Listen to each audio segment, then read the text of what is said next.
Hello everybody, I'm Lisa. And I'm Nick. And welcome to It Takes Two, a podcast where two people take two movies with the same plot or premise and watch and discuss them. In this week's episode, we watched Unpregnant and... where's the title of the other one? Never Really, Sometimes Always. Yeah, I kept mixing up the order of those words. Yeah, so I wrote it down and it was just because the Unpregnant's in bold on my note and the other one's not.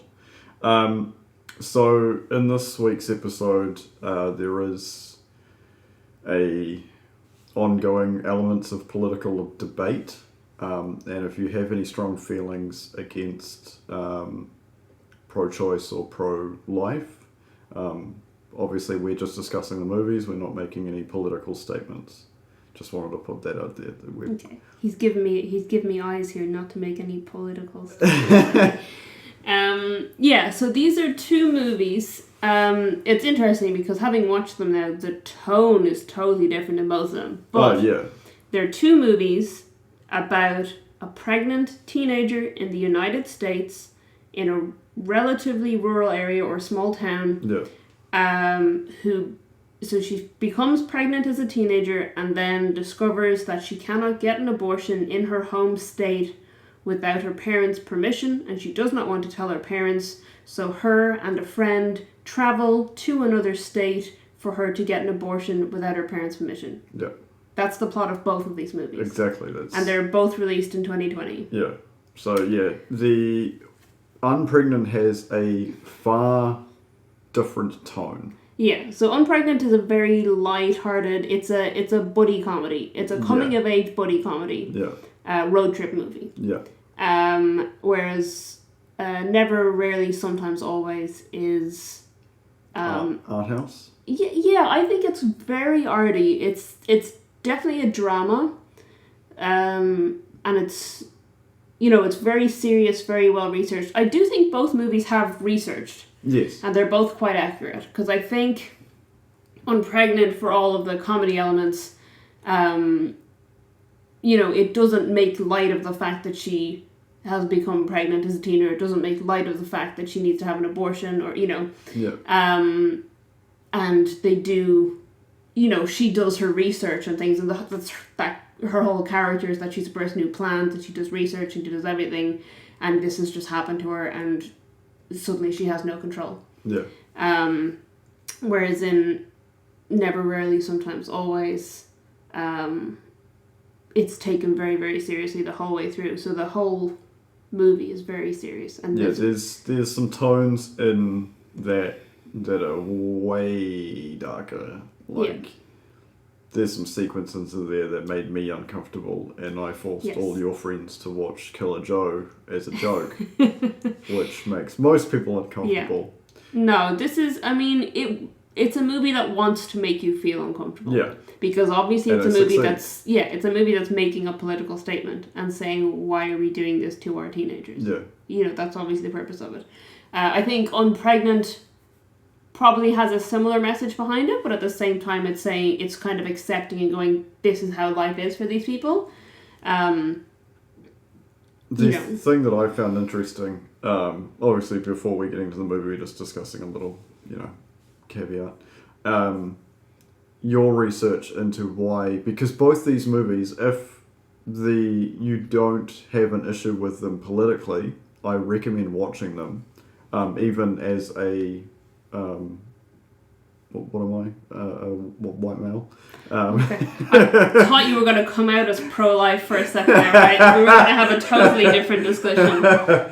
I should say, technically, I'm pro-life in the terms, I support people being alive, but I think pro-life is an inaccurate term for the people who refer to themselves as pro-life. Yeah. Because what they are is anti-abortion and generally anti-women's health. Yeah, 100%. And women's rights as well, which is a big thing that's come into play. But anyway, we're not getting political.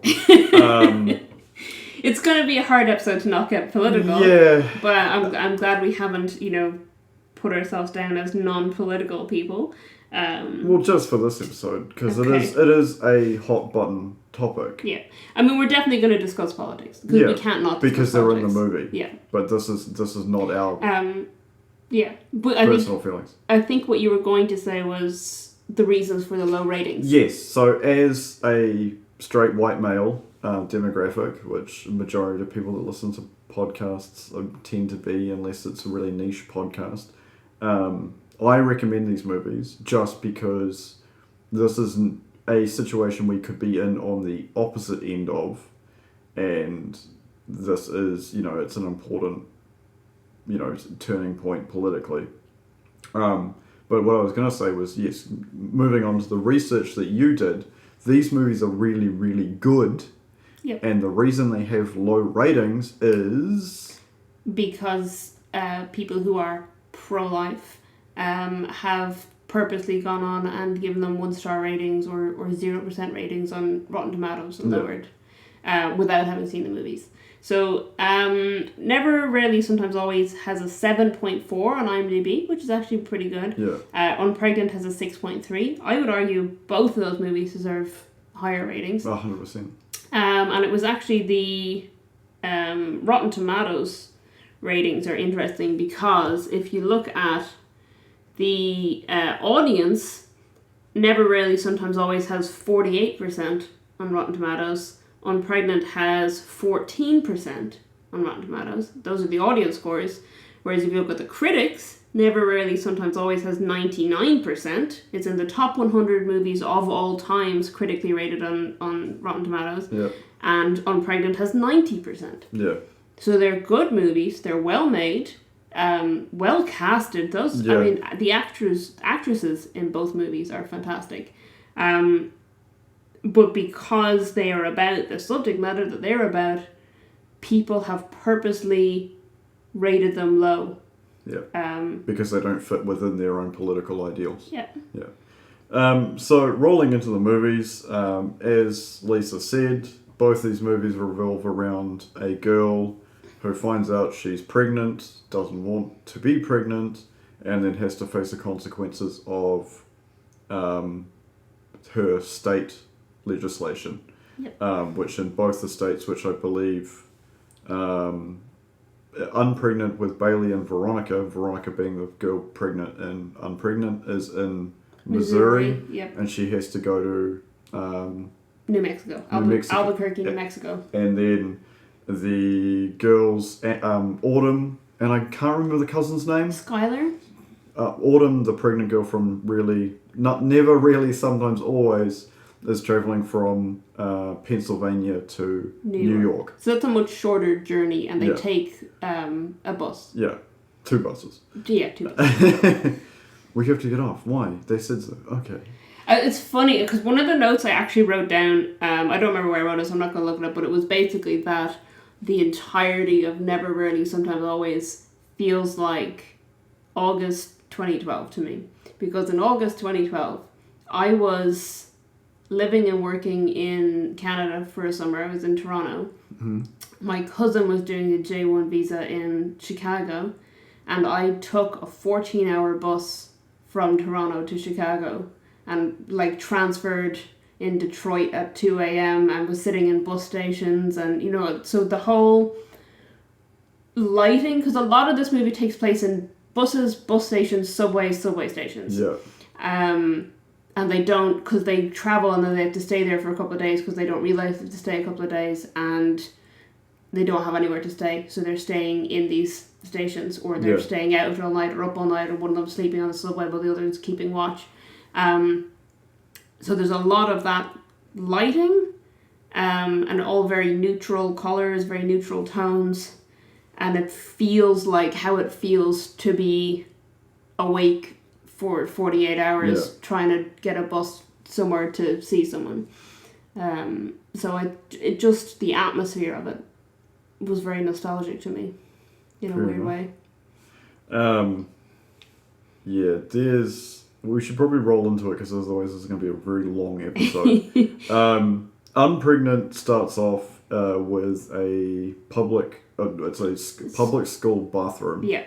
Veronica's taking a pregnancy test and she drops it, and this punk chick picks it up, and it happens to be Bailey, who's not a popular girl, but they used to be like best friends when they were little kids. Yeah. Which is quite common in those kind of movies. Yeah. She's a huge dick to her. Veronica's a huge dick to Bailey in the beginning. And I've got a note here, doesn't open a private window when Googling.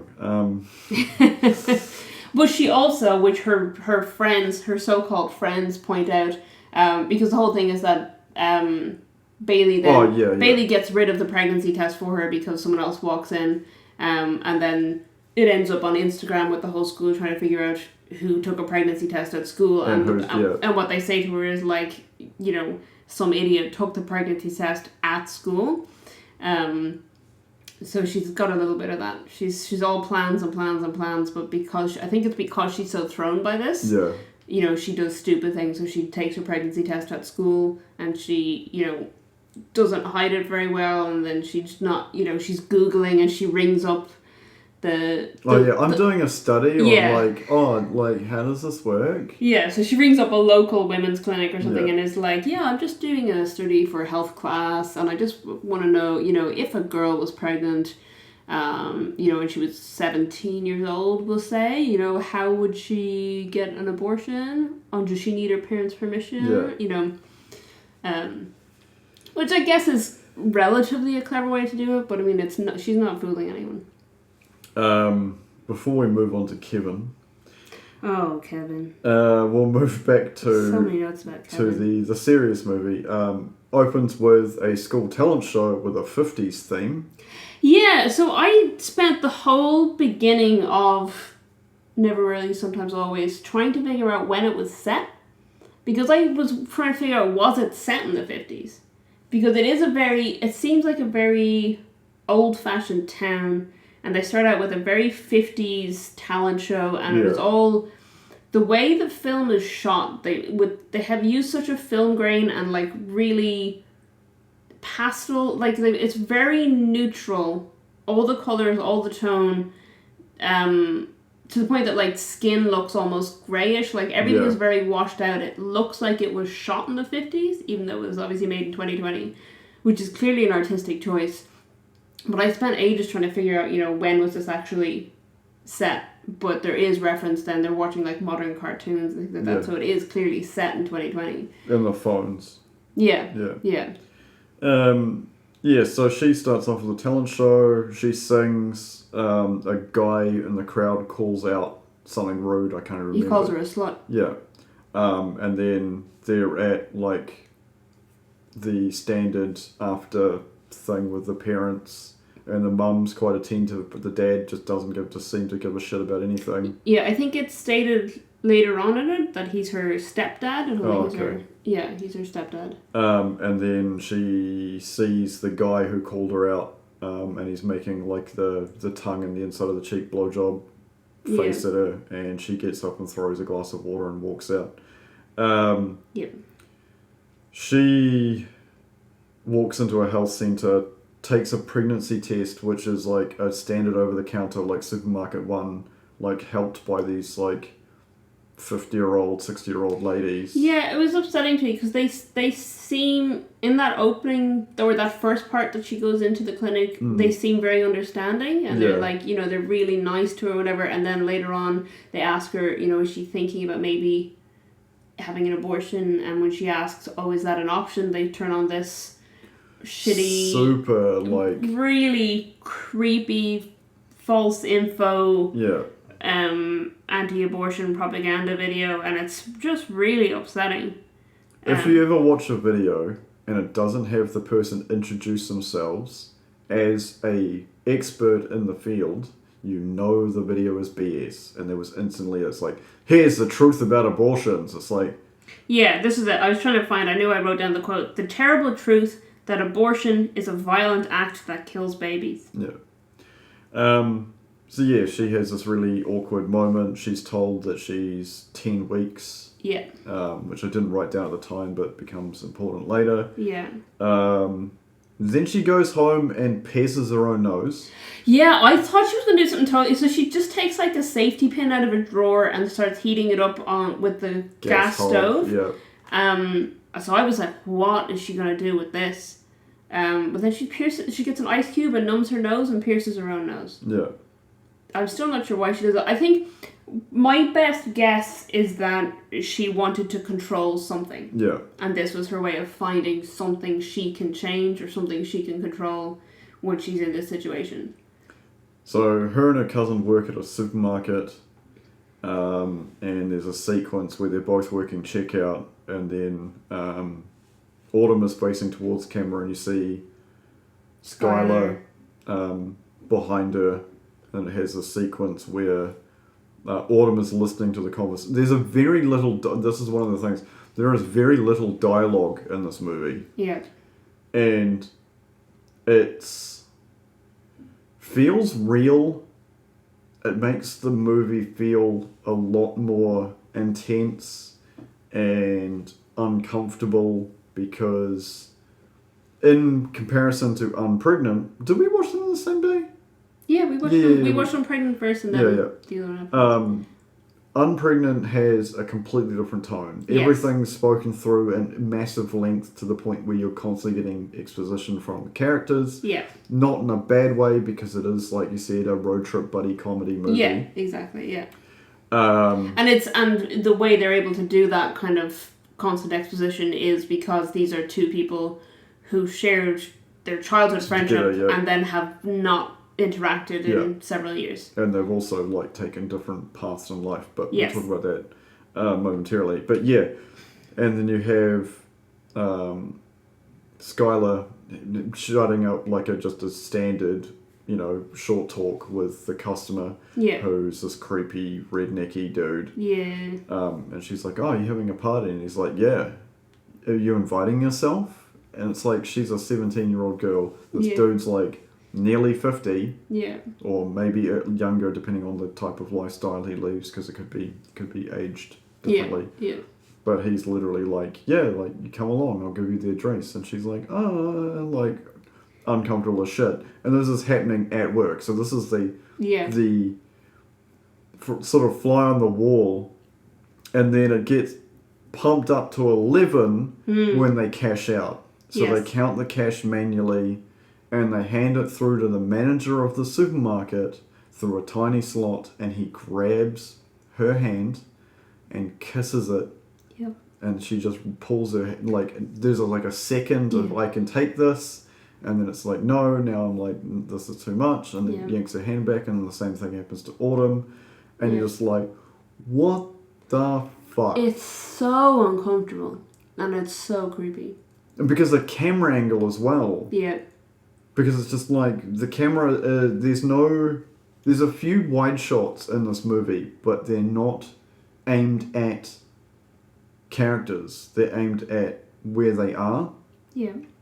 And why this becomes important is because when you're watching the movie, you feel the emotion because you cannot look away. You can't miss it. It's there. It's literally smack bang center screen looking, you're having to feel what the person's feeling. Can I just say it's a brilliant movie? Yeah, it's fantastic. And that's why it just... And it's funny because we watched Unpregnant first and I thought Unpregnant was a really good movie. Oh yeah, it's really fun. And then we watched this and I was like, God, it's just a brilliant movie. It's just really... like Nick said, I recommend both of these movies to anyone listening. Yeah. So I feel like we're going to get people listening to this episode who haven't watched either of these movies. 100% I recommend both of them. So we'll jump back to Veronica and Bailey's adventure. Yeah.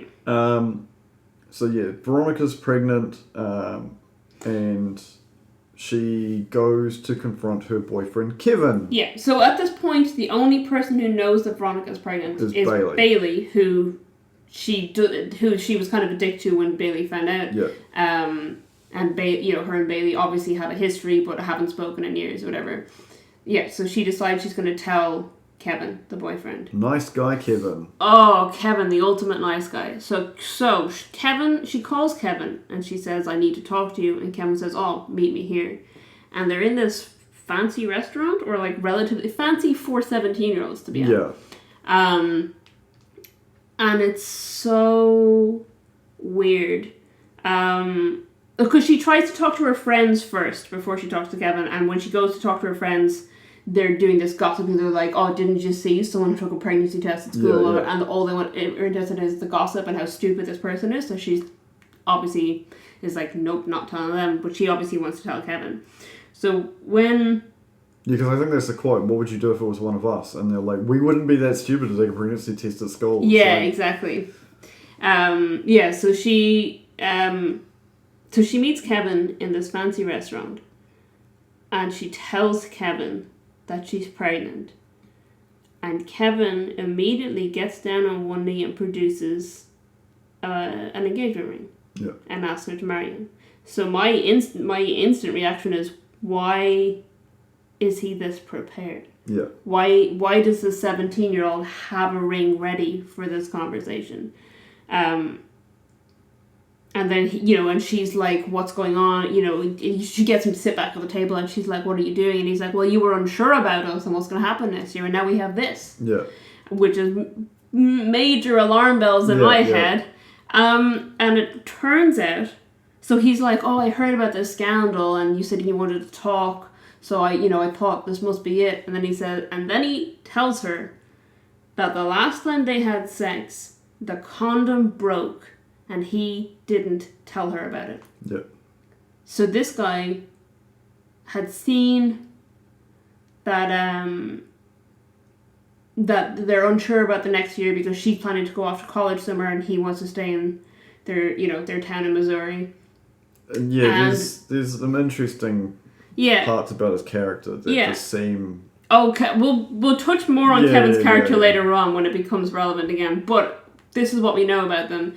And obviously, he has seen this and thought, if I get her pregnant, it's a good thing. Because she has to stay with me. She has to stay with me. Yeah.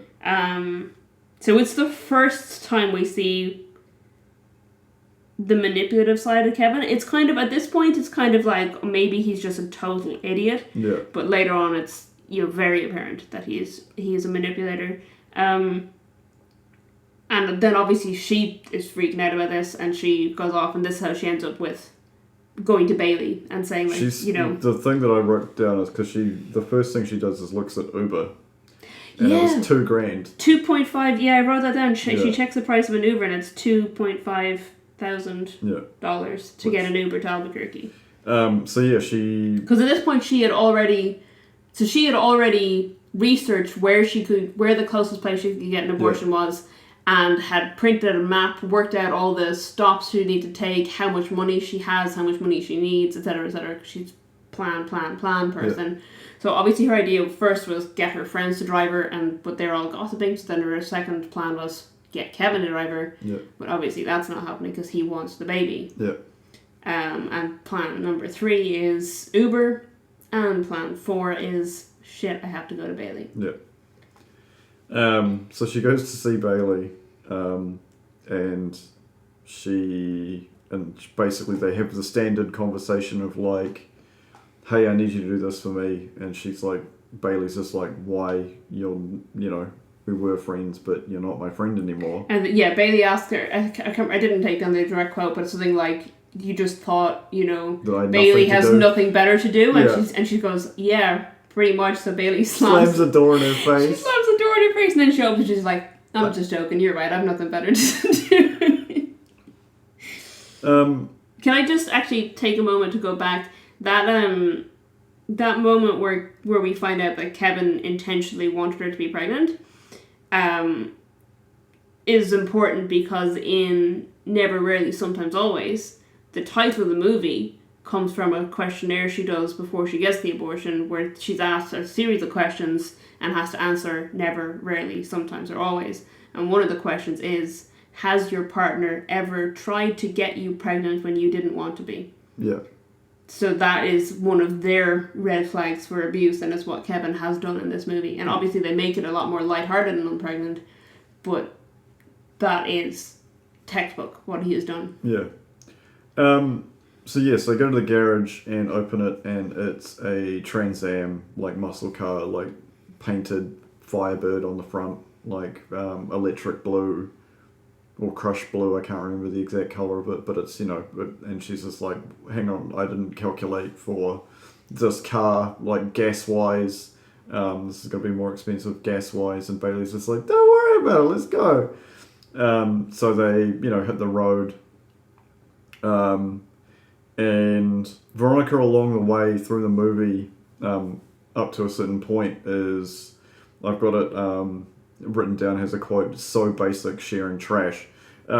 She's doing Instagram posts to throw up an illusion to everyone who follows her on Instagram, including her parents and her friends, that everything's fine. But also, which she brings up later on, because it's part of her planning character, she is curating her Instagram feed for college applications. Yeah. Which is really interesting to me. She literally says at one point to Bailey, colleges look at this sort of shit. Yeah. So I don't know for how long, but it's implied for, you know, at least this year, has been purposely creating a facade. Yeah, a social media. She's marketing herself via social media to colleges, which is such an interesting concept. You almost wish they touched on it more, but it's interesting. But it's all actually kind of good that they've just kind of left that as this is a part of her character and a part of what normal life is to her. So yeah, her and Bailey pull up at a dodgy part of the neighborhood and go into a pawn shop. Yes, because she decides to be able to afford everything, she's going to pawn Kevin's engagement ring. The engagement ring, yeah. So they go to the pawn shop, and I can't remember the actress's name, but she's been in stuff. Oh, has she? I didn't recognize her. Yeah. The pawn shop lady. She's fantastic. I think I just wrote down she's a boss. Yeah. She's so good. So they have this like sort of awkward conversation of like, how old are you? You know, I need this money, blah, blah, blah. And she's saying, you know, I can't buy this from you because you're 17 or whatever. Yeah. And then Kevin walks in. Kevin bursts in with a bunch of roses, and he's going to explain to her how much she loves you. Yeah, and how great everything is. One of his roses, so his roses are, each of them is supposed to be a reason for them to stay together or whatever, or a reason why their life is going to be great together. And one of I think the second rose he hands her is for when I teach him or her how to do a kickflip. Yeah. It's the only one I wrote down. I just thought it was hilarious and also sums up Kevin's character and brain capacity. Yeah, and then, so it turns out Kevin has tracked her using an app and has followed her to try to convince her to stay and keep the baby, etc., etc. And then he decides, when she kind of shuts him down, it's like, no, I'm going to get rid of the baby. You know, he decides he wants the ring back, and the pawn shop lady pulls a shotgun on him. And it's fantastic. And he gets up and leaves. Oh yeah, no, because actually what happens is when he says he tracked her on the app, she takes his phone and she throws it on the ground and smashes it. Because she's so freaked out about the fact. And it's hilarious because Bailey had been calling him a stalker beforehand. Yeah. And then they're like, you are a stalker, you know? But yeah, so the pawn shop lady pulls a shotgun on him and he leaves. And then she says, you know, I'll give you this amount. I can't remember how much. I think it was like $1,300. Yeah. And then says, if this ever comes back on me, I'll sew you into a human centipede. Yeah, and this is the quote. The quote I kept is they're saying like, thank you so much, and she literally just says, any of this comes back on me, I'll sew you two together as a human centipede. And they're just like, oh, okay. It's so good.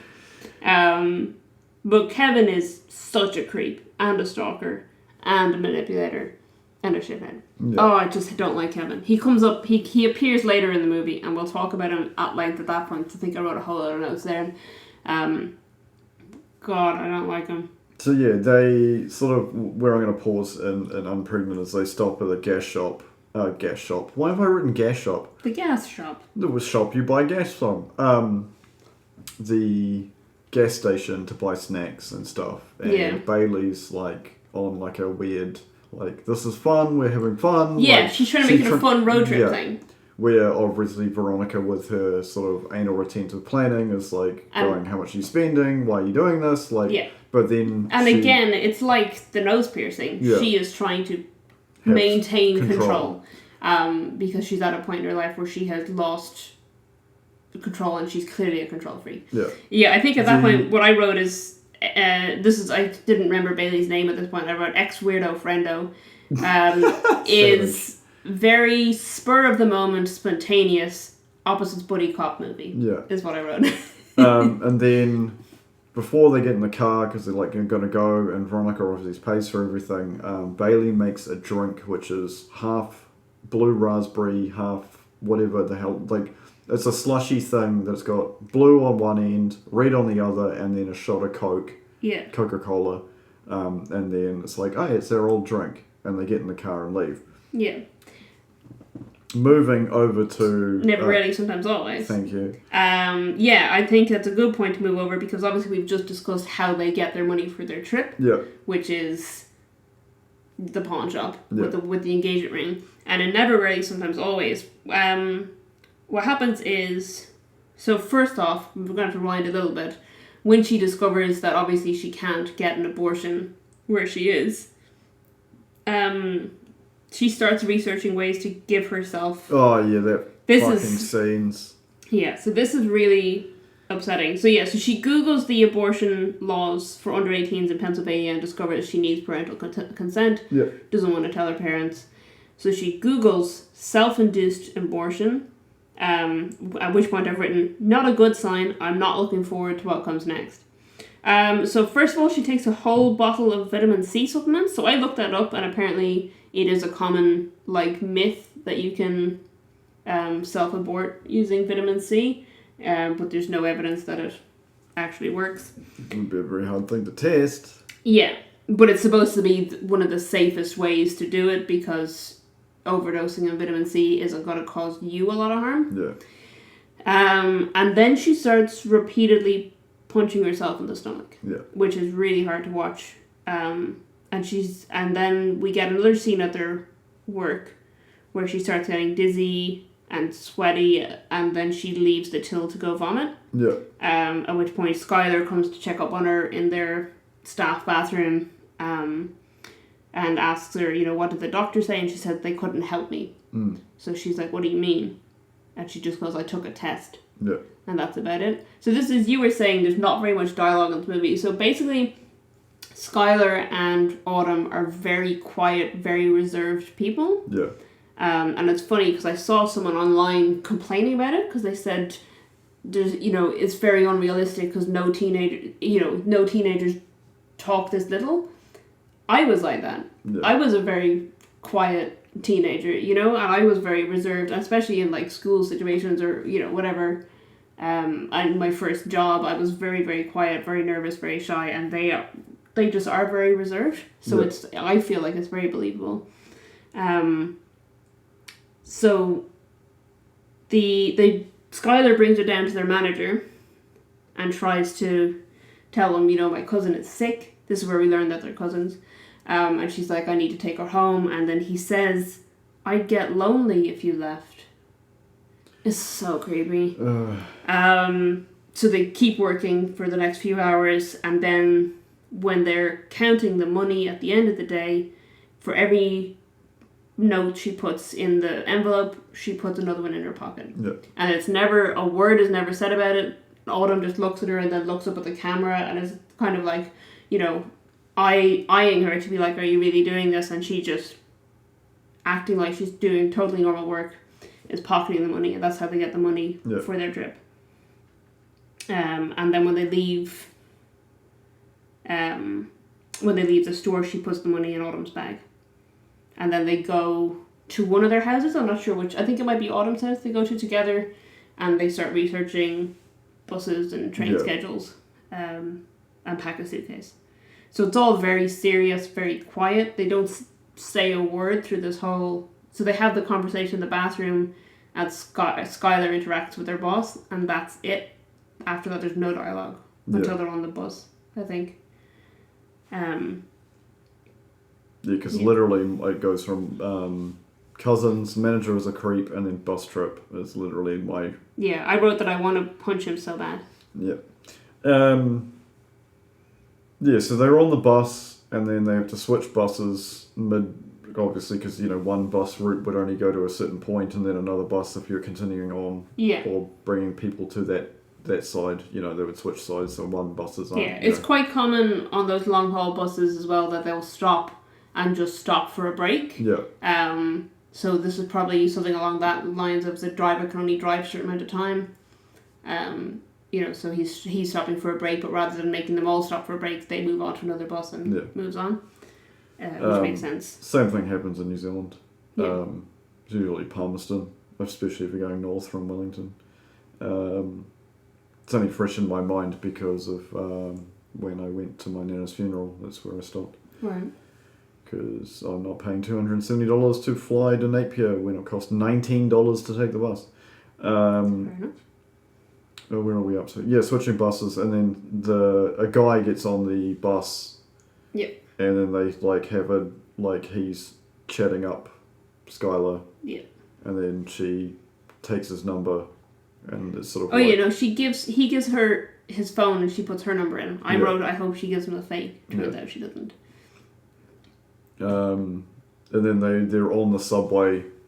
Oh, they get off the bus terminal, and he's like, "Do you guys know where you're going?" And they're like, "Yeah, we're fine. Don't worry about it." Yeah, they're trying to get rid of him. Basically. Yeah, and then they go to an info desk, and the guy at the info desk is really abrupt because they're like, New York. They're like, "How do I get here?" And he's like, "Take this subway or this subway." And they're like, "Oh, how do I get to the subway?" He's like, "Down that stairs. Have a good day." Yeah. It's really abrupt, and they're it's all very. It's supposed to make us feel lost. Yeah. Because there's a lot of people, they don't know where they are. There's, when they try to ask this guy for help, he's very abrupt with them, and, they're just trying to figure it out. And they're obviously in a stressful situation to begin with. And when you have a look at where they've been, and, the sequences where they're walking down the street, where Autumn's walking down the street in Pennsylvania, she's, the only person there. Yeah. And then they get to New York, and there's just crowd, instant. Yeah. So yeah, you're right. And then they go to the clinic that because they call,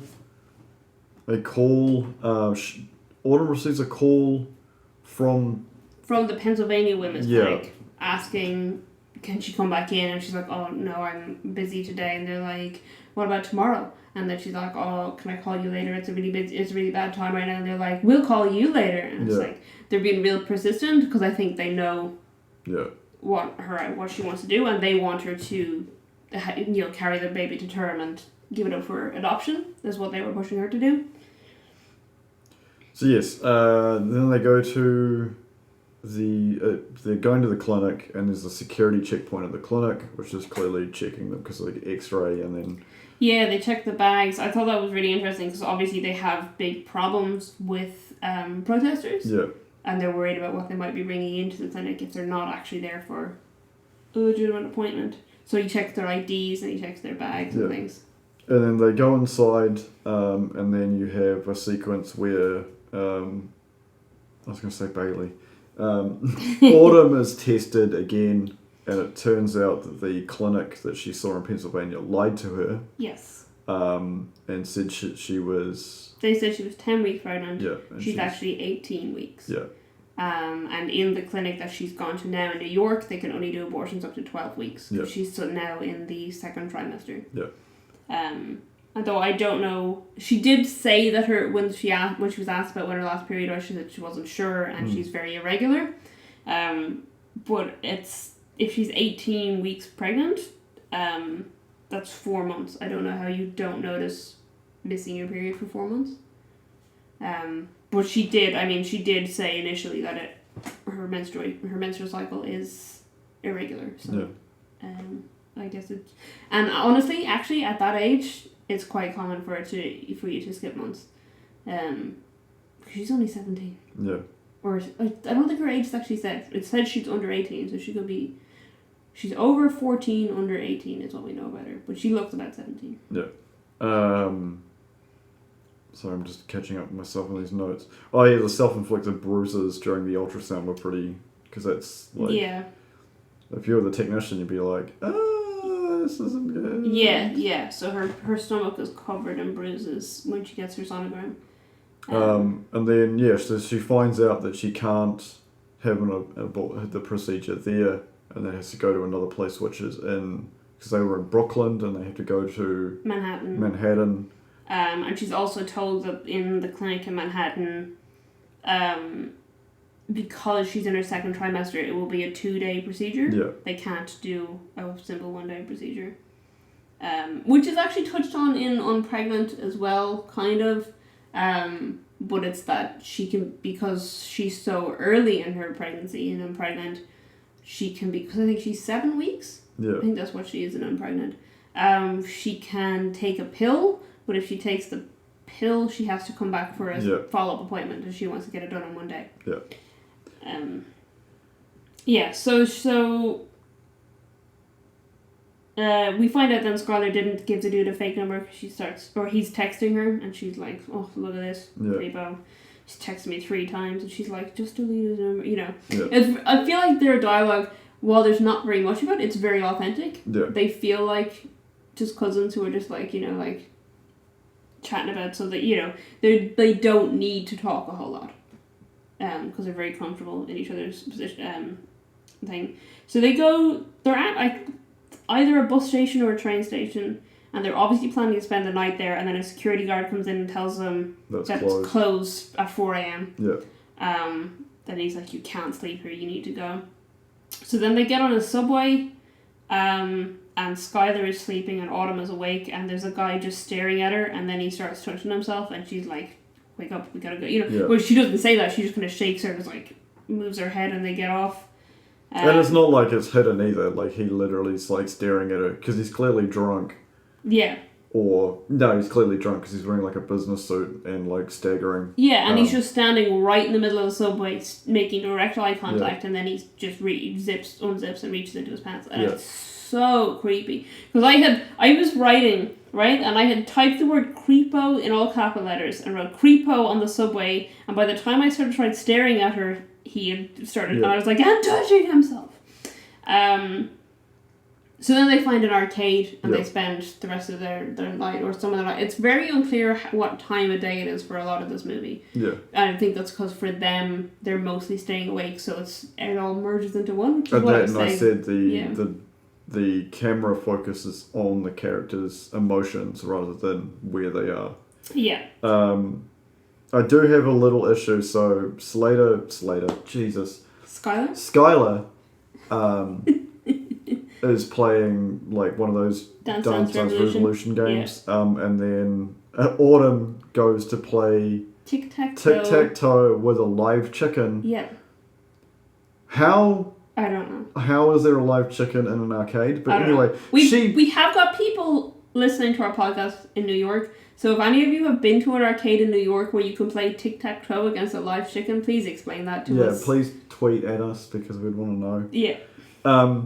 But the worst part about that, I'm not, I have an issue with animal rights. Being for animals, not against. Yeah. For, not against. She loses because she doesn't pick the center. Yeah. The chicken goes first, picks bottom right, and she picks like top left. And I'm like, what? Yeah. You can't, it's going to be a draw. But then she ends up picking the wrong pick and the chicken wins. The chicken beats her. This is the worst part of the movie for you, is it? That the chicken wins because always pick the centre. I never picked the centre. Then you'd always lose. No. Yes. This is going to be an issue later. No. I'm going to get some paper and a pen. You're not allowed to pick the centre and I'll bet you never win.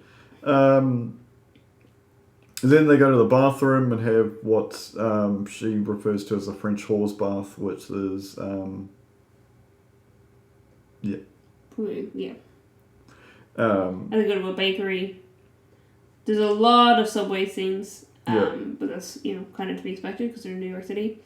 So when they finally get to this clinic in Manhattan, there's a huge crowd of protesters that are totally blocking the whole footpath. And they're just saying the Hail Mary over and over again. And they're holding crucifixes and religious imagery. And then they start singing I can't remember what they were saying. It was a song. It was a hymn that I know the words to from my choir days. And I instinctively wanted to sing along, but I was like, I don't want to sing along with these people. And they start. It's almost like they're going to follow them into the clinic. The way it's shot, it feels like they're going to follow them in, but maybe that's because that's how the characters feel. But again, there's a metal detector and their bag search when they get in there, and it's like suddenly you're kind of being like, yeah, this is why they have that. And then it's very, very informative. So at this point, she goes in and she has like a whole... Can we pause and go back to the fun... I say fun, but the fun movie. Okay, we can go pause and go back to the fun movie. Because obviously very far on the plot. Yeah. So this is... Yeah, so we'll leave Autumn here when she arrives for her procedure, and we'll go back to our friend Veronica, and we'll get her up as far as that point. Yeah. So they've left the petrol station, and they've got their weird drinks, and they do a little dance when they cross the state line. They do like a weird secret handshake thing, a friendship handshake thing, where they speak. I had to ask you this because you're a Trekkie and I'm not, but they speak Vulcan. No. Klingon, that's what... I said it... What am I saying? I've just said the wrong thing. I said Klingon to you in person when we were talking about it. I was like, oh, are they speaking Klingon? I've just outed myself as even more of not a Star Trek nerd right now. And I tried to make you watch the first episode of Discovery, and you were like, nope. I did... I mean, that's the most Star Trek I've ever watched, is the first episode of Discovery. Yeah, because I was planning in my head to make you watch the rest of it in order of... when it happened through time rather than chronological rather than release. But anyway, which would have been very confusing because some of the series has happened at the same time.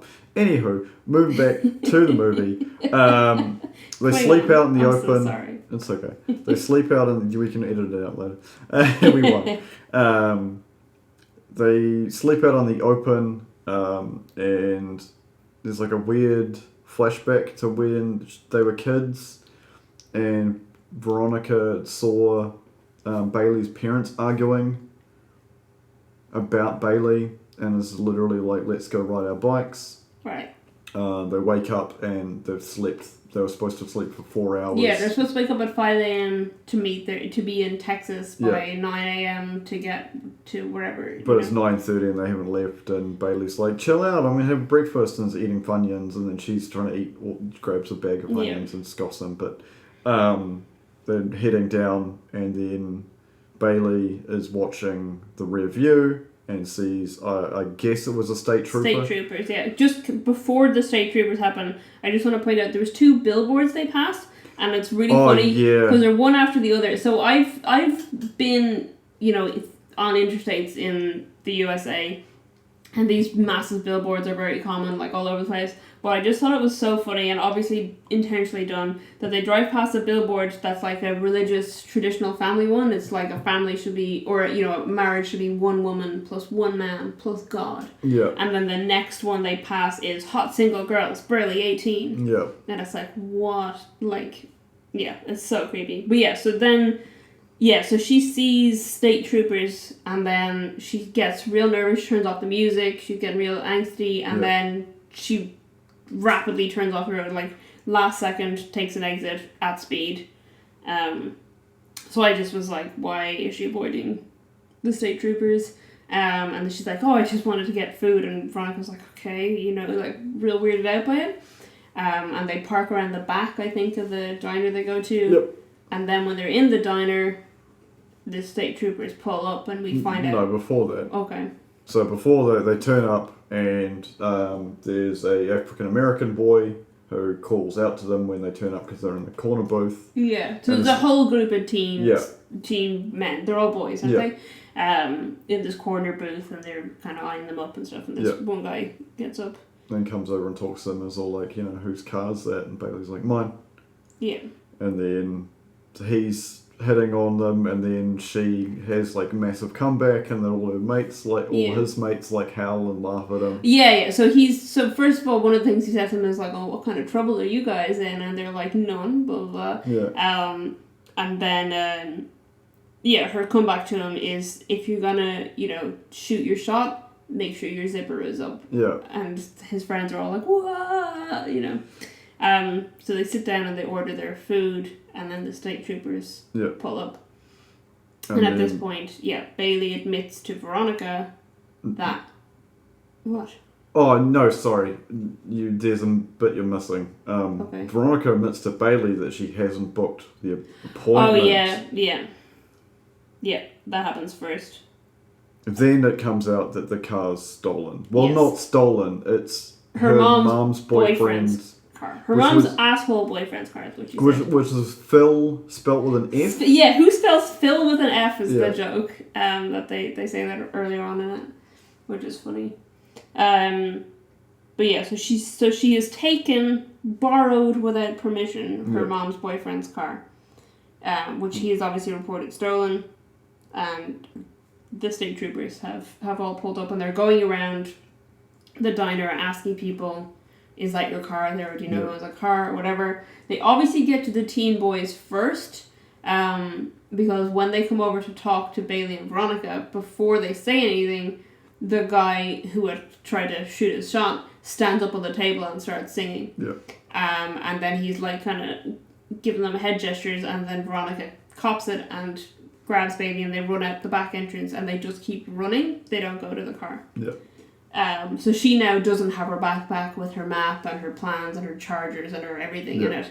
And then they're, trying to figure out what they're going to do, find a bus stop or something, and these kids pull up, the guys from the diner pull up beside them. And they take them to a racetrack, and they watch a race. I don't know what kind of racing it is. Stock cars, maybe? Yeah, it seems like stock cars, all the cars are the same, and it just depends on the race driver's skill. It's on an angled mud circuit. I'm pretty sure it's stock cars. Okay. I'm just going to apologise at this point for how long our episode is and how long it's going to be, because we're already at a point that is longer than a lot of our previous episodes. Yeah, I said that at the beginning. But I think we're just going to continue until we've covered it all. Yeah. So, apologies that this is longer than normal, but yeah. We just want to cover it, and they're both good movies. Or if you'd like longer episodes, please tweet at us. Yeah, if you prefer longer episodes, absolutely let us know. Yeah. We tend to just, get them out in whatever length it takes to tell the story of the movie. And these are two very good movies, so if you are going to tap out at this point, do watch both movies. I recommend them. Anyway. So yes, then, they're at stock cars, and then the friend of the boy who's interested in Veronica wins in number 96, if I remember correctly. Yeah, I think that was correct. And then the driver turns out to be a cute tomboy. Yeah, named Kira. Yeah, and then Bailey has an instant lady boner. Yeah, what I have written is big gay moment. Yeah. Yeah, so it's their big gay moment, or it's Bailey's big gay moment. Yeah. Or it's when we as an audience realize Bailey is not straight. Yeah. So they have a conversation with Kira, which is like, hey, I do some things, but like I can take you as far as that agreed, which is not all the way to Albuquerque, but it's still closer. It's Amarillo, I think. Is Amarillo, yeah. And then she makes, and like because they'd been caught up with everything else, Bailey forces Veronica by literally taking the phone off her and makes the appointment with the clinic in Albuquerque. Yeah, so this is after the car race. They've gone to like a fair, a fun fair thing. So they. Is that first, or did I don't think I just didn't even write it down. I just didn't write down when that happened. Yeah. I did. Yeah. So. So that happens. Yeah. So she makes the appointment for her, and then they get on a roller coaster. Before they get on the roller coaster, they have a conversation about her being gay or being not straight. Yeah. And it's funny because, which a lot of LGBT people will relate to, and I thought was very funny. Veronica, as her straight friend, whatever, is like, she's like, first of all, does the whole stereotypical like, so do you. She does like the euphemism where she's like, you like the whatever roller coaster, but not this, and she's like, oh my god, yes, I like girls. It's like straight up. And then she's like, I'm so glad I'm the first person you told. And she's like, what are you talking about? I've been out to my mom for years. Yeah. I've been out to my friends. All of my cousins know. And it's like, oh, okay. And it's like that assumption of like, oh, it's so precious that you came out to me. And she's like, no, you just don't know me. Yeah. But then, they get on this roller coaster and then they end up cheering on it, being like, we're gay and we're pregnant. Yeah. Yeah. And then they get off the roller coaster and then they're approached by... A couple. With a small child. And the quote I brought down is serial killer couple. That's what I wrote. I wrote down, it's funny because I knew instantly, I knew this was going to be a pro-life people, because they're in like Texas, with very conservative people around, and there's this very conservative family who talk about their Christian beliefs or whatever instantly. And so I knew this was going to be a pro-life thing, and with the whole genre of the movie. But what I wrote down was getting mad serial killer vibes from this family. Yeah. They're so creepy. I would not go with them. Yeah. So the family says, don't worry about it, we're actually going to Albuquerque, yeah. You can just come with us. And they're like, oh, that's perfect, let's go with that. And then they tell Kira, oh, we don't need the ride from you. Yeah, we don't need the ride to Amarillo, these people are going the whole way. Yeah. And then they're like, oh, we'll go get our car. So then Veronica's like, oh, I just gotta go to the toilet so that she can give Bailey and Kira a moment alone. Yeah. Where they go through I can't remember, they go through like a fun house or something. Yeah, I've got cute fun house date and then ball pit kissing. Yeah. So I wrote down ball pit kiss. Ball pits are gross, people. Just and then you rapidly, when they kiss the second time, we're deleting and we're like, I need to make this plural. Yeah, that's exactly what happened. So yes, they get in the car with the nice serial killer family. Yeah. And then they fall asleep in the car, and then they wake up in the middle of a desert. Yep. In the car with the rest of the family not in the car, and they get out and the door is open to the house, and the family's like, we're just stopping for breakfast. Yeah. Sit down and have breakfast and say grace with us. Yeah, cult vibe is what I wrote. Yeah, super religious. And the dad calls his wife mother, which super creeped me out. And then, so Bailey excuses herself to go to the bathroom, and she just kind of wants to nose around the house. The dad goes, I've seen him in a bunch of things, and I was like, what do I know him from? And the main thing I know him from, because I looked him up, Breckenmeyer is the actor. We've seen him together in Designated Survivor. He plays Kiefer Sutherland's brother. But the main thing I recognize him from is he plays John in the live-action Garfield movies. Okay. So this is John from Garfield.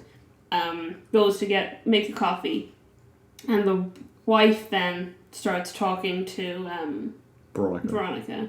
I'm explaining to her that they heard the phone call of the clinic appointment. Before she does that, she says something like, "Oh, what are you guys doing going out there?" She's it's such a long way for two girls from Missouri, and she's like, "I didn't tell you where we were from."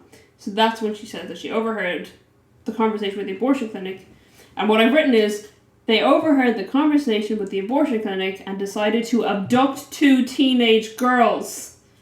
And then she says, you and Kevin are going to have, you're going to be great parents looking after them. And she's like, how do you know about Kevin? And it turns out Kevin called her phone. So these guys had also taken her phone without her permission and had charged it while they were asleep in their car. And she'd taken a phone call from Kevin and had a whole conversation with him about the baby. Yeah. On Veronica's phone while Veronica was asleep.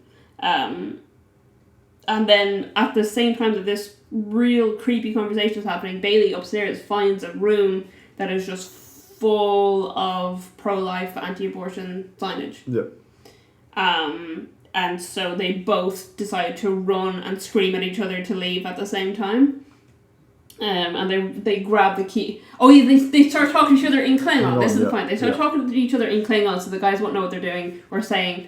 And Veronica tells Bailey where the car keys are. So they grab the car keys and they run and they steal this couple's car.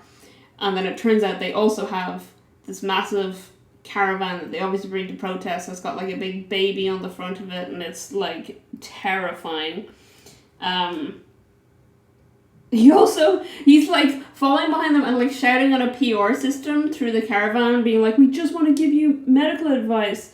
I can't remember exactly what it was. He starts like ranting off a whole load of things that are not true, and at one point she leans out the car and she goes, frankly, that's a very problematic falsehood to be spreading. I just thought that was a great quote. But yeah, so they're driving away from this guy, and this Jesus freak. Because there was another point where Bailey says to her, like, you know, we should have taken the ride from the hot lesbian. Yeah. And I was like, she's 100% right, because most queer people are way more tolerant and accepting than these Jesus freaks, is what I've written down. But I love that he's got this big, weird pro-life caravan thing. So they drive, and then they come to, like, a canyon? A very shallow canyon, but it's still a canyon. I think it's a dry riverbed. Right, maybe, yeah. And they joke about Thelma and Louising it, or just like driving over, and then what they do is they jump out of the car and let the car drive over, and it smashes the front of the car and stops. Yeah. And they hide behind some like driftwood kind of stuff. It's an old log, yeah. Yeah. And then he pulls up, he stops short of the drop and is like, oh no. And he's like ringing the wife and being like, oh, there's been an accident. And he's like, girls, are you okay? And they're not answering, so he's like convinced that they're dead in the car or whatever. And then when he goes down to check, they just leg it. They run away. And then it's funny because they see a train going by and they decide they're going to jump it like old-timey hobos. Yeah, that's what they say. I've got that note written down as well. Yeah. And then they're like, they count down. They're like, all right, on the count of 3. 3, 2, 1. And the train's gone. They're like, wow, trains are fast. It's so good. At which point, Veronica says one of my favourite lines in the movie, which is a very real line. While they're standing on the train tracks and they're trying to figure out where to go or what to do, she says, why do you need consent to get an abortion but not to actually birth a human child? Yeah. Which is 100%. A++. You're a 17-year-old and you need consent to get an abortion, but you don't need consent to birth a human child. Yeah. I feel like I'm talking too much. Do you want to describe what happens next? If you want. So they go to the bus stop. Bus stop is like they're in some shitty rundown nowhere. I apologise if you're from there. Somewhere in between. Somewhere in there. Anyway. Somewhere rural Texas, I presume. Yeah. She ghost calls her mother, and by ghost call she rings her and then doesn't, say anything when she picks up. And they find a limo rental which is next door, and then they knock on it and because there's someone there, and they bang and bang and bang and bang, and the dude opens it and it's the actor Giancarlo Esposito. Yeah, which is fantastic. Who's like, hey Mike, we need a Mitch is what they Mitch, think. So it's Mitch's limo, so they call him Mitch, and then he's like, Mitch is a decoy. Yeah. So his name's Bob. Yeah, and he's a pro-choice, and he's clearly ex-military. Yeah, so he's not. I don't think he's explicitly pro-choice, but he's asking them. He's scaring them, and he's like, what are you doing? What are your business in Albuquerque or whatever? And then she's like, we're getting an abortion, and he's like. And then and then they say like I can't get an abortion in my home state because I need parental consent, and he's like, big government. Yeah. So he's obviously a big conspiracy theorist, and he's anti-government is his big thing. So the fact that they're going there, he's thinking they're screwing the government. So I'll help them. So yeah, they have a real fun limo ride, which is I've written that she's finally relaxing. Yeah. And finally letting go, and then they play they played the same Kelly Clarkson song on a loop, I think, is the joke. And then Bob's just in the front eating like fruit with a giant Bowie knife, like a Von Tempsky Bowie knife. Which for you guys who don't know, knives is a big effing knife, like think Crocodile Dundee, and if anybody who's too old for that, think any Rambo or Arnie movie in the 90s. And then there's a moment where she just throws her phone from the and then she realizes it's an idiot thing to do, and she's like, wait, stop the car. And then she gets a phone call from her friends because they don't know where she is because she told her mother that she was going studying with them, and then obviously she told them that she was doing something different. Yeah, so she gets messages from them. Yeah. And they're like, ring us, or we think you're abducted or whatever. So she's taking it seriously, thinking that they think she's gone. But it turns out they think she's at home studying. They're like, stop studying, come hang out. But they say that they've solved the pregnancy mystery. Yeah. And the person they think is pregnant is Bailey. Yeah. And Veronica agrees with them and says she seems lonely, so she's probably hooking up with random people. Yeah. At which point I've written, totally uncool, what a dick. Yeah. Yeah, I wrote down still a dick to her only true friend. Yeah. And Bailey is asleep at this point, but is actually awake and hears it and is, thinks she's being used, which is understandable. There's a great quote from the next bit, which is they're having an argument about her birthday, which is obviously when this beginning of their relationship, which was only a couple of years ago, because I think it was said 14. You never came to my 14th birthday party. Right. And Bailey's response is, no one likes carrot cake. Yeah, she's like, I do. Yeah. So they split up. Veronica goes back to Bob. I was going to say we have missed an important point, which was when they were in the car with the creepy serial killer couple and they asked what they were going to Albuquerque for. Bailey said, we're going to visit my dad. Yeah. He lives there. At which point Veronica was like, wait, really? And then Bailey just kind of won't answer. Yeah, so at this point, they've split up. Bailey is just left. She's just gone. Yep. And then we'll jump back into Never Really, Sometimes Always. Oh, okay. You want to jump back there now? Yeah, because... I thought we'd wait till we got to the clinic. No, because there's still some interesting stuff in between. Yeah. Because I want to end on a happy note. Okay, that's fair. Yeah. So yeah, back with Autumn, turns out that the procedure is going to be very expensive and that she's got insurance, so it can be covered, but she can't pay the entire amount on the health insurance because otherwise the statement would end up with her parents. Yeah, that's it. If she uses the insurance, so she has insurance, but if she uses her insurance, her parents will know about the procedure. Yeah, so she ends up having to pay out of pocket from the money that was basically their life fund. And then I've written a note down, who was the father, ? Yeah, it's very, very, very interestingly, they've made a choice in Never Rarely, Sometimes Always to give no screen time to the father. Yeah. They don't even say who the father is. We don't see him. We don't know who he is. We don't know how she became pregnant. Well, he's never named. Well, yeah, there's some bits later on, but he's never named, and we don't know. Is it someone at school? Is it someone else? We have no idea. Which because I wrote down something like it's basically the opposite of a Bechdel test, it's the opposite of failing the Bechdel test because literally they just don't acknowledge the man. Yeah. So that he gets no screen time. This is entirely about her journey, how she feels, what's happened to her, what her choices are. It's very, very focused on Autumn, and there's no time for the other half of that equation. Yeah. So this is when the sequence comes from the title of the movie. Never Really, Sometimes Always is when she's going through a list of questions that are related to sexual health. And it's clear that at 17 she's been abused sexually. Maybe not the hard R, but there's non-consenty kind of the material. So the first question that she doesn't want to answer is because she's given statements and has to say never really, sometimes always, and it's your partner has threatened or frightened you. Yeah. And she says, why are you asking me this? Yeah.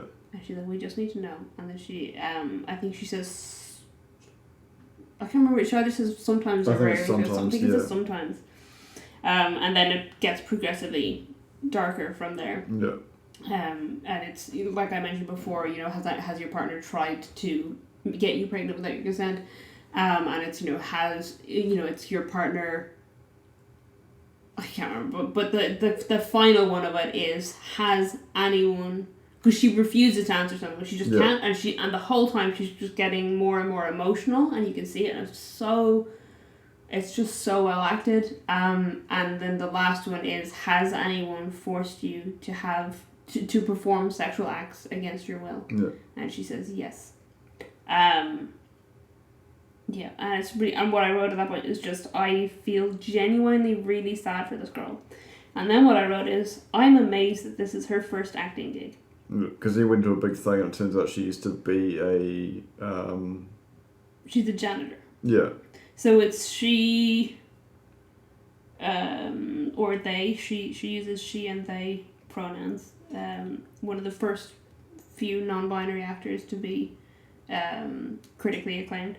I guess also Elliot Page, Eddie Izzard, but they both had been famous before they came out.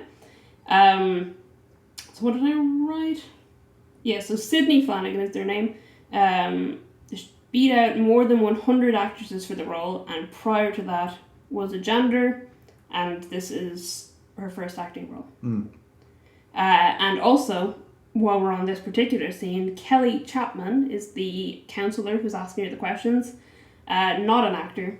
She's an actual abortion clinic counsellor that the director met when she was doing research. So this is her job, and that is... And I was kind of watching it going like, you know what, that is the kind of person that you would want to be on your side at that point.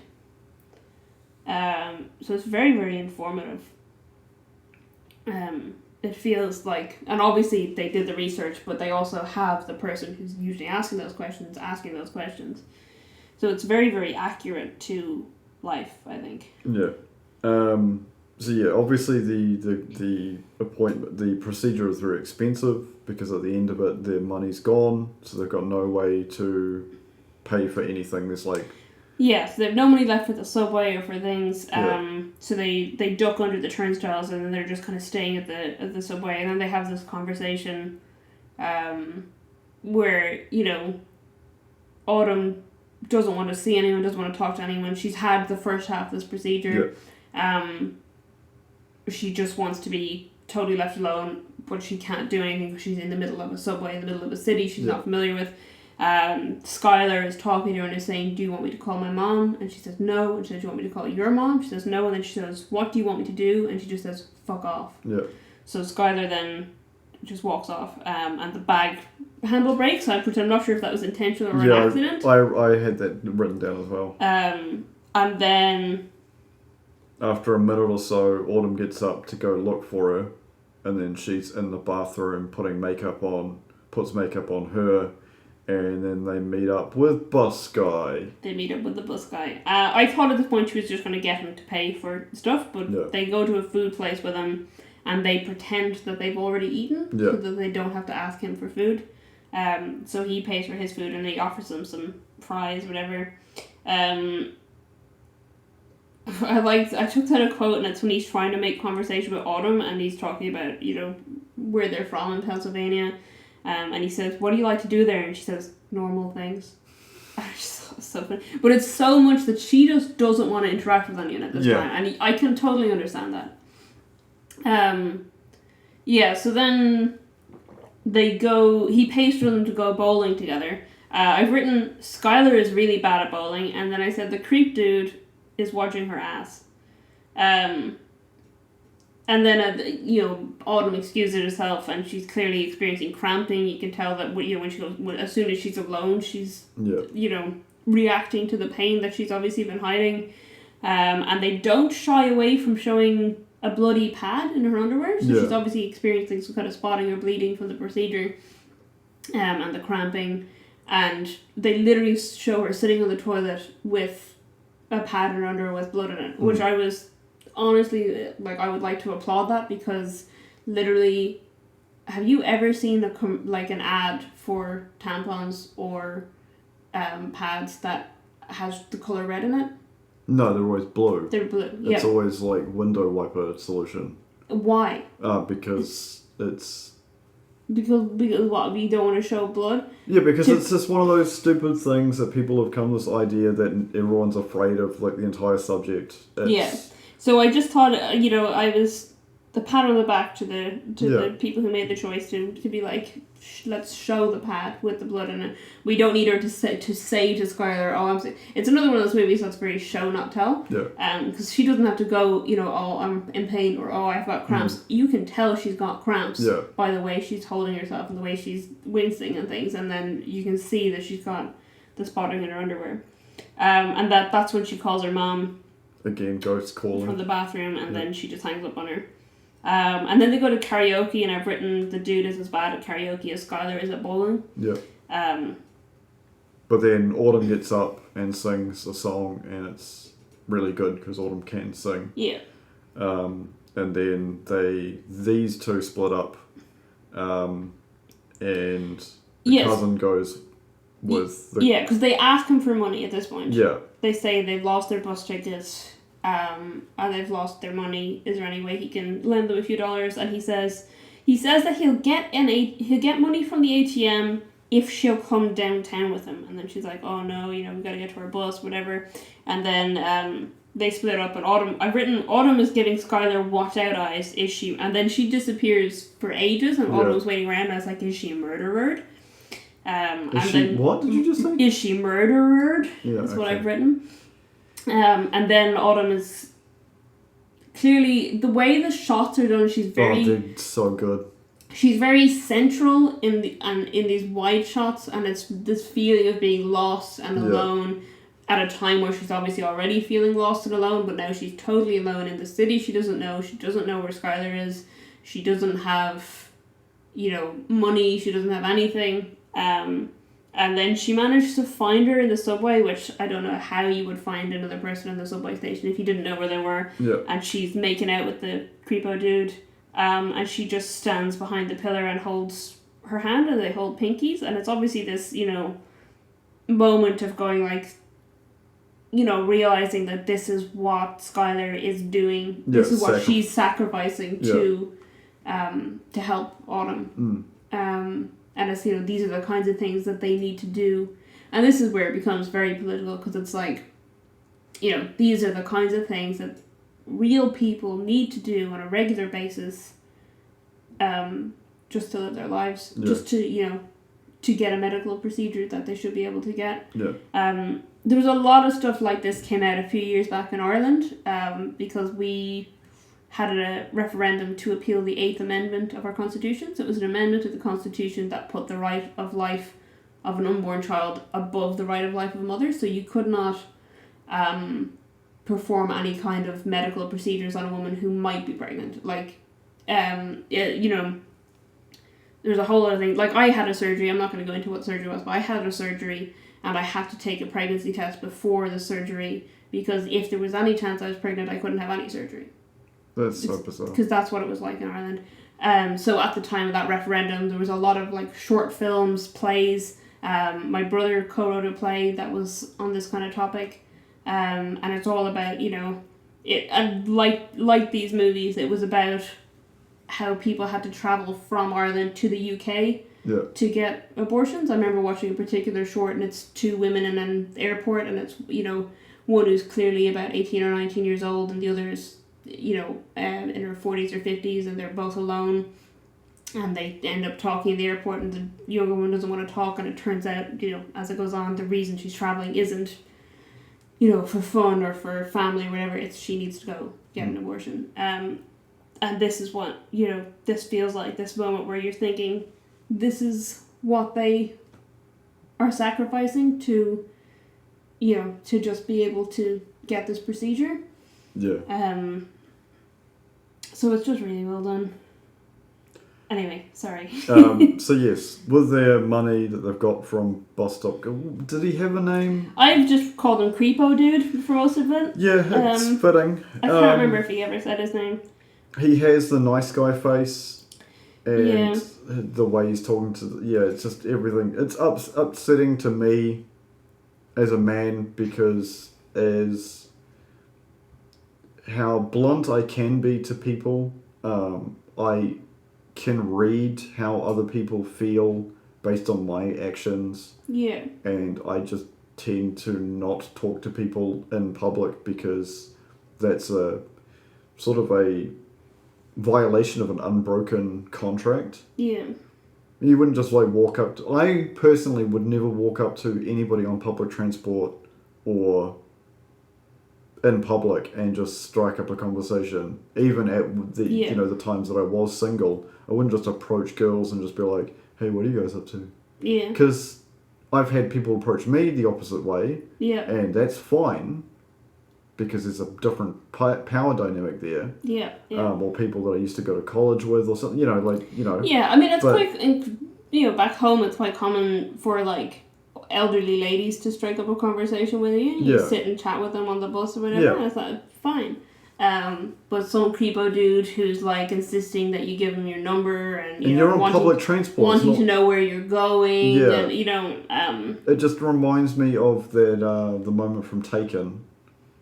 You've seen Taken, yeah, Taken. Where she gives up way too much information. It's like, you're travelling internationally, do not tell anybody anything. Yeah. Don't even tell people your real name unless you get to, like, if you don't know people, be like, oh yeah, I'm Ruth, or, whatever. Like, yeah, I mean, it's, a real thing about naivety, but I think in this, they're not very naive, but I thought that she'd give him a fake number, and she didn't. Yeah. I mean, it ended up benefiting him in the end that they were able to get some money from this guy, but the fact that, to get money, she has to, it's go borderline off and prostitution. Yeah, it is basically.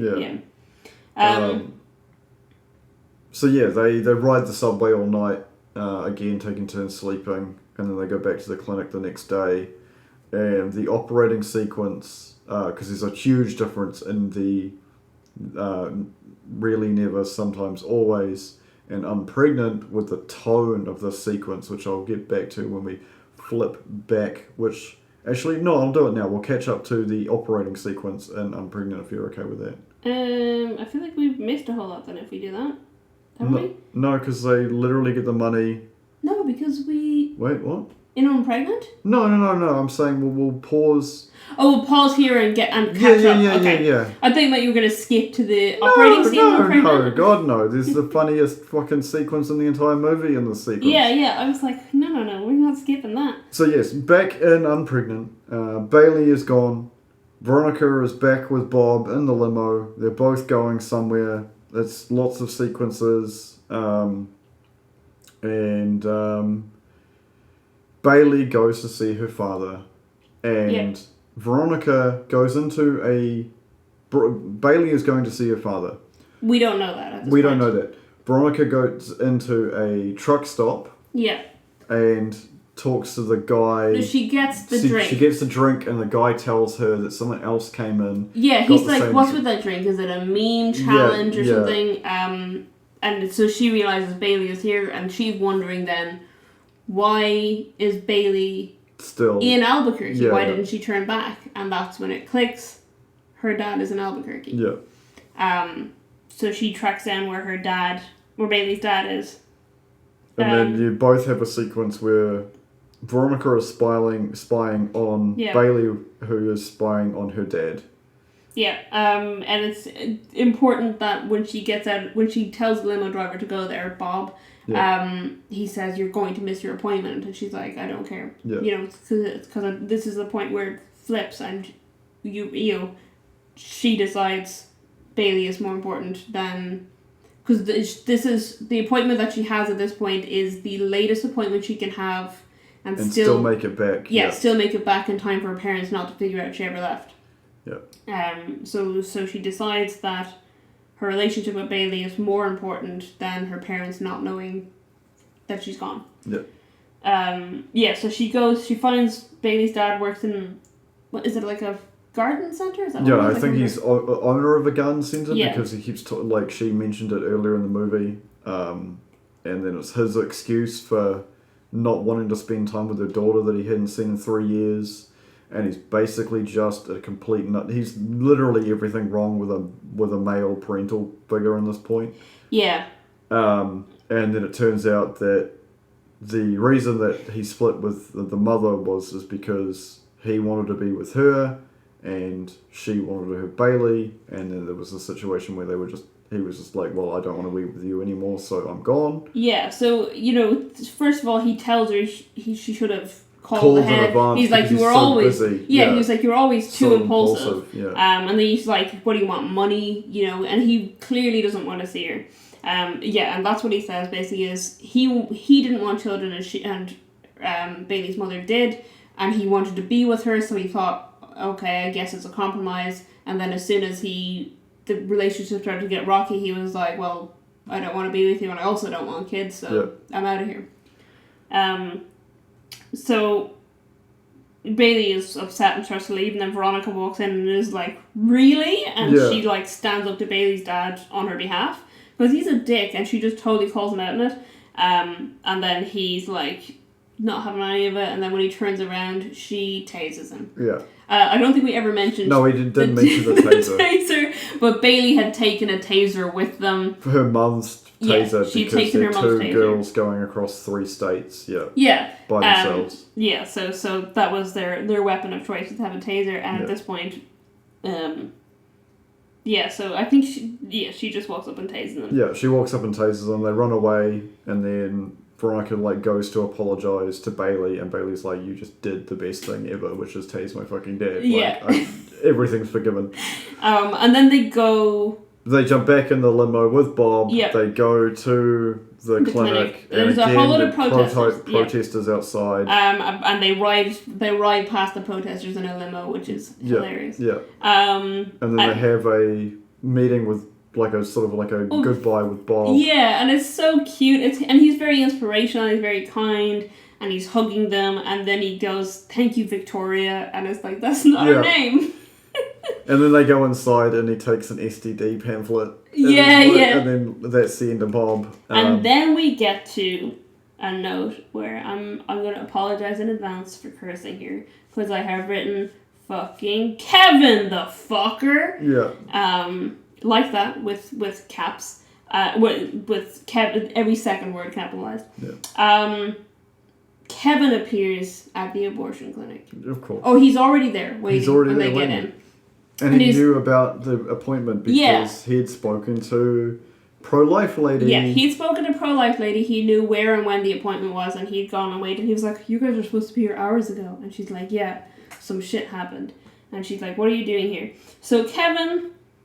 says a whole lot of stuff and is genuinely really nice, or appears that way. Yeah, he's a nice guy. He's being very supportive or whatever, and then she still kind of turns him down. She's like, I've realized whatever, and he just goes, I was just like so nice.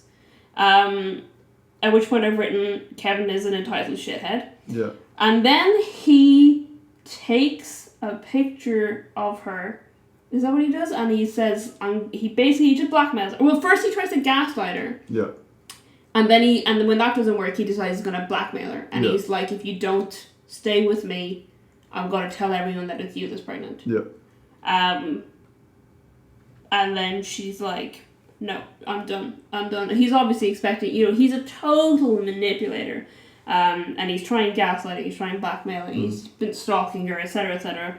And she's just not having any of it. So she tells him no. And then he says, which is the stupidest line, but it sums up how entitled he is. He's like, it was going to be a surprise, but my dad bought me a jet ski, and now you're never going to step foot on it. It's like, she doesn't give a shit about your jet ski, Kevin. I literally wrote down weird jet ski flex. Yeah, it's like, no one cares about your jet ski. Honestly. You're a stalker, a gaslighter, a blackmailer, a manipulator, a creep. Like, everything about you is wrong and creepy and shitty.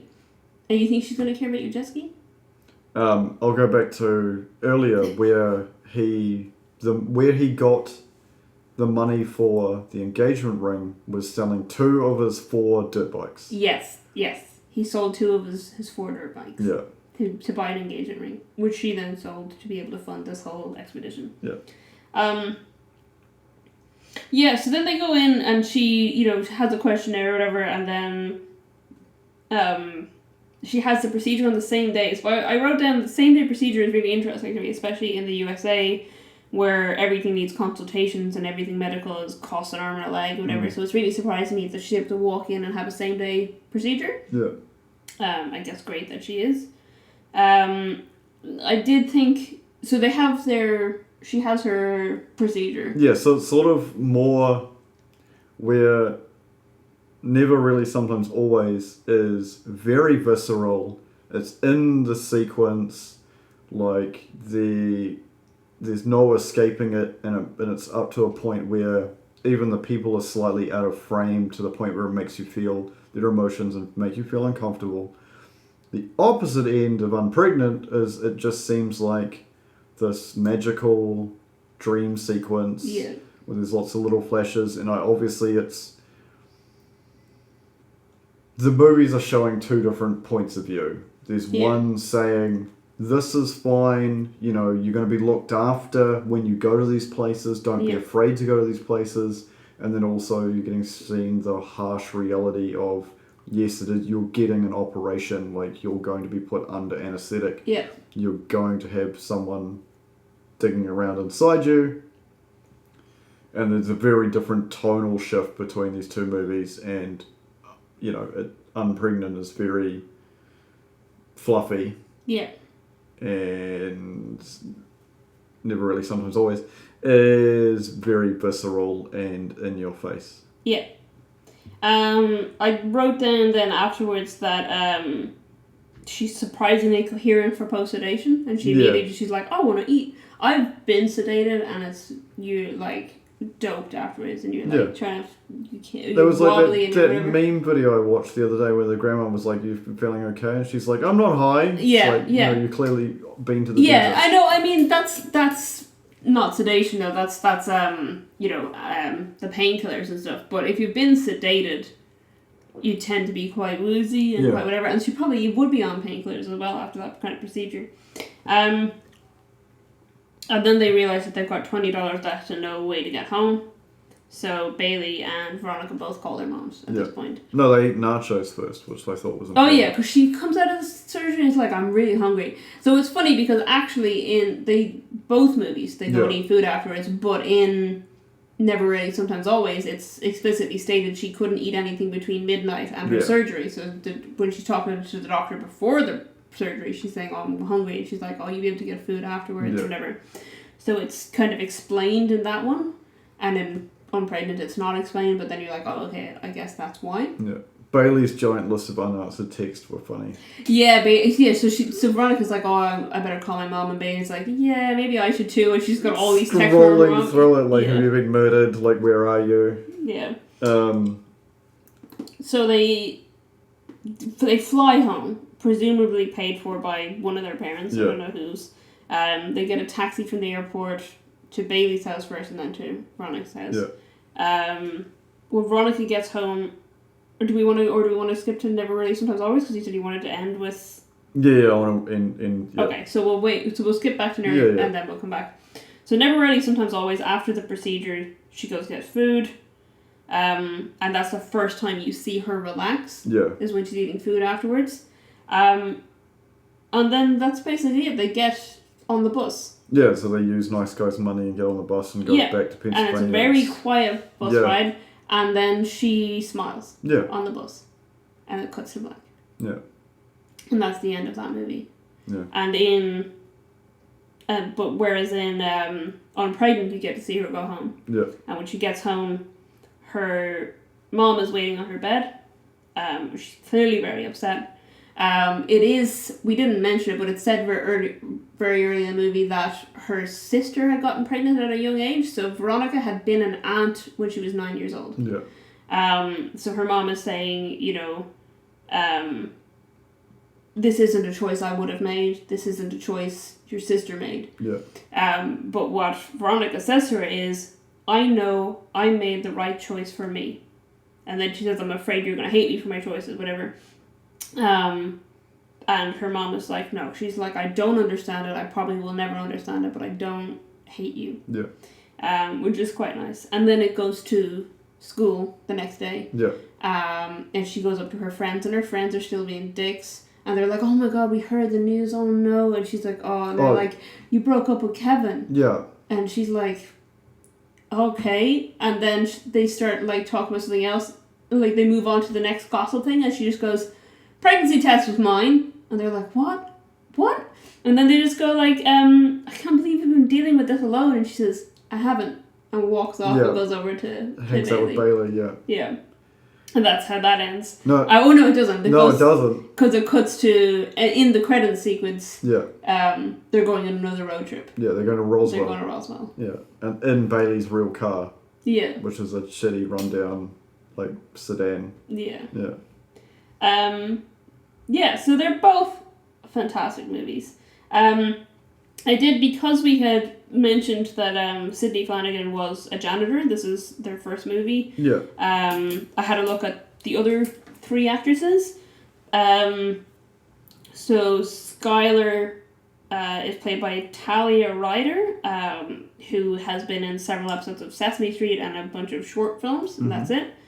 In Unpregnant, we've got Veronica, played by Haley Lou Richardson, who was in Split, Edge of 17, Law & Order SVU, 5 Feet Apart, The Chaperone, Jane the Virgin. So she's been in a whole lot of things. I think she's been in 11 previous feature films, 7 TV shows, 3 TV movies, a video game, etc.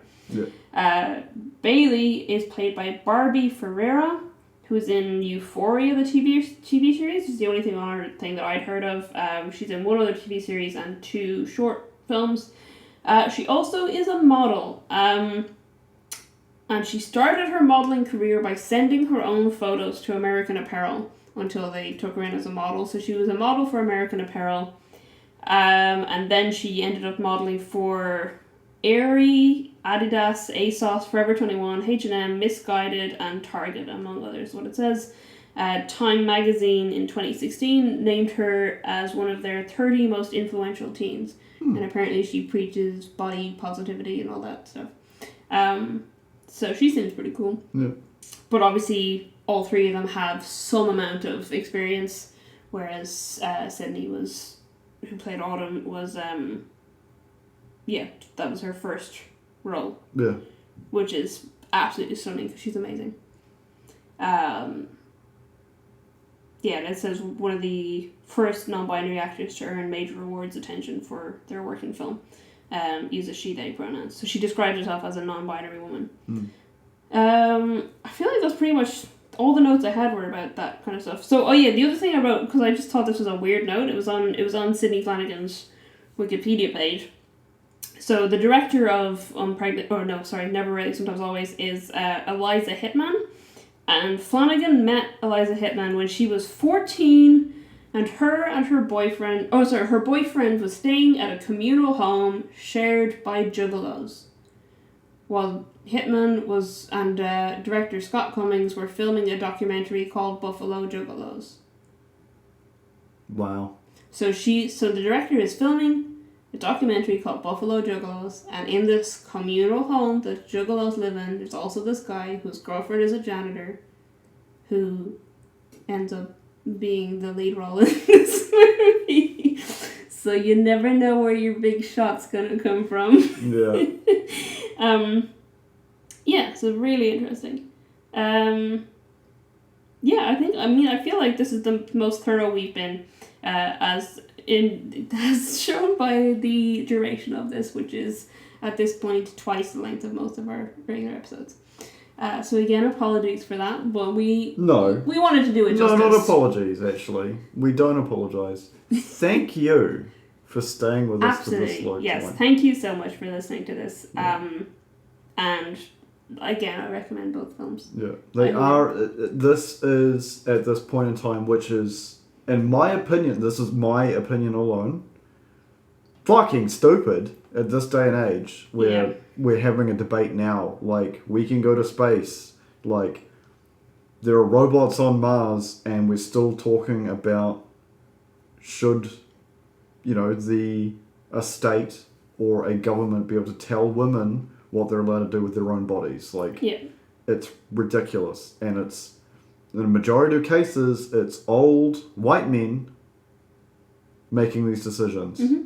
And it's, in my opinion, disgusting. Yeah. And, that's... I thought you said we weren't going to get political. I'm saying my opinion.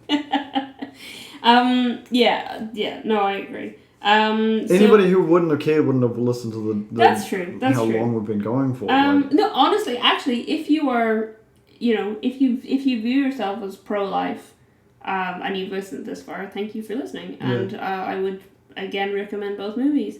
They're about $7 each on YouTube to watch them. Unpregnant was filmed for HBO Max, so it's on HBO Max if you've access to that. Whereas Never Really, Sometimes Always is on Amazon Prime if you have access to them. I don't think either of them got any kind of theatrical release. I think Never Really, Sometimes Always did the festival markets. Yeah. It feels... It says I couldn't find any budget info or box office info for Unpregnant. I think obviously there is, it's in streaming age, it's hard to get box office, especially for things that are made for streaming. Yeah, that's actually a weird point that we should cover at some point. Yeah. Never Really, Sometimes Always. The first time I looked it up, it said box office was 299,000. When I looked it up after we watched the movie yesterday, it said 407,000. So it was like earned 100,000 in the meantime. Budget, all I could find budget information wise was well under $100,000. But I don't know how much well under $100,000 is. Yeah, and I've seen movies that have cost $30 million and have been shit. So yeah, but they're both fantastic movies and very informative, and just obviously I haven't been, well, not obviously, but I've never been for the procedure these people go for, but I've been in hospitals, and for the most part they're very accurate to experiences of being asked your medical health or your medical records and things like that. It's quite accurate and quite informative, and I feel like we both learned a lot watching them. Yeah. It would not be the type of movie that I would pick to watch myself. Yeah. And I'm glad that this podcast has given me the ability to watch movies I normally wouldn't watch. Yeah.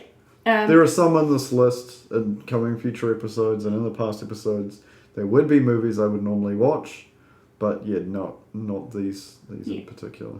I mean, I know I'd heard about Unpregnant when it came out first, and I kind of thought, oh, that sounds like an interesting movie, but I don't know if I ever would have gotten around to it. Never Really, Sometimes Always, I don't think I would have even heard of it. Yeah. So I'm really glad that we did. You're right. We're not going to apologize for the length of this. This is as long as it needs to be. It's quite long, but we're not going to cut out the substance to make it shorter. Yeah. This also is unofficially our Valentine's episode, which I forgot. It's not happening. It's really. I think we're releasing this the 1st of February. Okay. Whereas the one that's being released on the 15th of February, which is more Valentine's-y, is not a Valentine's episode. Because it's our 15th episode, so it's a fun episode. Yeah, fair. It's an episode because I'm looking forward to it. You're looking forward to it. I won't spoil it for people listening.